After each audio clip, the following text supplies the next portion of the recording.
লক্ষ্য যখন সেবা তখন বিদ্যুৎ কর্মীরাই সেরা। চলমান এই তীব্র তাপ প্রবাহের মধ্যেও থেমে নেই বিদ্যুৎ কর্মীদের কাজ, আর কখনো থামবেও না ইনশাআল্লাহ। আজকে এখন সময় প্রায় 1:30টার মতো।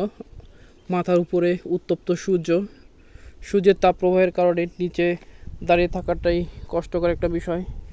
চারদিকে ফাঁকা মাঠ, ধানের জমি, এর ভিতরে আসলে ধানের জমিতে গরমের তীব্রতা কতটুকু সেটা আপনারা সকলেই জানেন।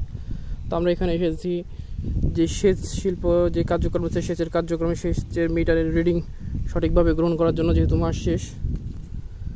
তো এরকম ঝড় বৃষ্টি উপেক্ষা করে রোদ বৃষ্টিকে পিছনে ফেলে বিদ্যুৎ কর্মীরা কিন্তু প্রতিনিয়ত তাদের কার্যক্রম অব্যাহত রাখে, শুধুমাত্র নিরবিচ্ছিন্ন বিদ্যুৎ সেবা বাস্তবায়ন করার জন্য, সঠিকভাবে রিডিং গ্রহণ করার জন্য। এরপরে অনেকে বিদ্যুৎ কর্মীদের নামে আজেবাজে মন্তব্য করে থাকেন, যেটা সম্পূর্ণ আপনাদের ভুল ধারণা, যেটা সম্পূর্ণ ভুল। তাই কেউ কখনো বিদ্যুৎ কর্মীদের সাথে খারাপ আচরণ করবেন না। আপনার নিজ অবস্থান থেকে বিদ্যুৎ কর্মীদের সাথে ভালো আচরণ করার চেষ্টা করবেন, ভালো ব্যবহার করার চেষ্টা করবেন। মনে রাখবেন, বিদ্যুৎ কর্মীরা ভালো থাকলে, বিদ্যুৎ কর্মীরা সুস্থ থাকলে আপনাদেরকে সঠিকভাবে নিরবিচ্ছিন্ন বিদ্যুৎ সরবরাহ করতে পারবে। আর বিদ্যুৎ কর্মীরা যদি অসুস্থ হয়ে পড়ে, বিদ্যুৎ কর্মীরা যদি না থাকে, তাহলে কিন্তু নিরবিচ্ছিন্নভাবে বিদ্যুৎ সেবা বাস্তবায়ন করা কখনোই সম্ভব নয়। সকলে ভালো থাকবেন, সুস্থ থাকবেন, জরুরি বিদ্যুতের সাথেই থাকবেন। আসসালামু আলাইকুম।